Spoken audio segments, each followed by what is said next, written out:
বীরভূমের কণ্ঠ, সর্বদা সত্যের পথে। মোহাম্মদবাজার ব্লকের মোহাম্মদবাজার পঞ্চায়েতের বোর্ডিং পাড়া 146-290 নম্বর আইসিডি সেন্টার চলছে দীর্ঘদিন ধরে গাছের তলাতে।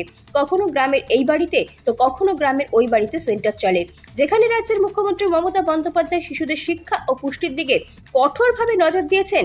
কিন্তু বীরভূমের মোহাম্মদবাজারের চিত্র পুরো আলাদা। গ্রাম্য সূত্রে জানতে পারি, দীর্ঘ 10 থেকে 12 বছর ধরে এইভাবে চলে আসছে। সুপারভাইজার দিদি গ্রামের মানুষদের সাথে কথা বলে এখন দুটো সেন্টারে খাবার একটি বাড়িতে তৈরি করার ব্যবস্থা করেছে। গ্রামের মহিলাদের জিজ্ঞাসা করে জানা যায়, বৃষ্টি হলে খুব সমস্যা হয়। গত বছর ডিএম স্যার একটি অর্ডার দেন, যে সমস্ত আইসিডিএস সেন্টারগুলো গাছতলাতে চলে অথবা কারো বাড়িতে চলে, সেই সমস্ত সেন্টারগুলো যদি নিকটতম কোনো প্রাইমারি স্কুলে করা যায় তাহলে ভালো হয়। কিন্তু কিছু সেন্টারকে করা গেলেও এই সেন্টার দুটোকে গ্রামবাসীদের জন্য আজও করা হয়নি। কারণ হিসাবে গ্রামবাসীরা জানান, আমাদের অনেক দূরে হবে সেন্টার, বাচ্চাদের পাঠাবো না, তাই এখনো পর্যন্ত এই গ্রামের মধ্যেই সেন্টার চলছে। কি করে হবে? এবার দিদিদের দিচ্ছে রান্না করছে, স্যার কী করে রান্না করবে? জল করে জল যে পড়ছে গাছের তলাতে পড়ছে। এখানে আপনাদের কোনো জায়গা নেই, সরকারি জায়গা নেই যে এই রান্নার জায়গা করে দেবে বা চালা করে দিবে? চালা করে দেবে সরকারের জায়গা কোথায়? পার্টি থেকে বলতে হবে ওপর থেকে।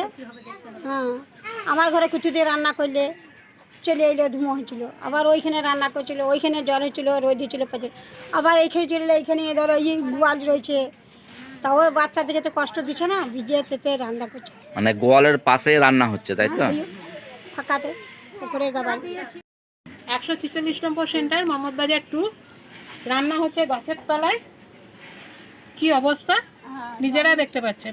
এলাকার মারাও আছে, তাদের সাথেও কথা বলে নিতে পারেন। বৃষ্টি হলে জল পাই না, জল নেই, জল আনতে হয় দূর থেকে। আমাদের তো ডিএম স্যার একটা অর্ডার করেছিল যে আপনারা যে সমস্ত কাছাকাছি প্রাইমারি স্কুল আছে বা হাই স্কুল আছে সেখানে যাবেন, তো আপনারা যাননি কেন? আমি এরকম কোনো অর্ডার পাইনি। আমি এখানে 3 মাস হলো এসেছি, আমি এখনও কোনো হাতে অর্ডার পাইনি। আমি জানিয়েছি, এবার অর্ডার পেলেই যাবো। আপনারা সিডিপিও স্যারের সঙ্গে কথা বলেছেন? ব্যুরো রিপোর্ট, বীরভূমের কণ্ঠ।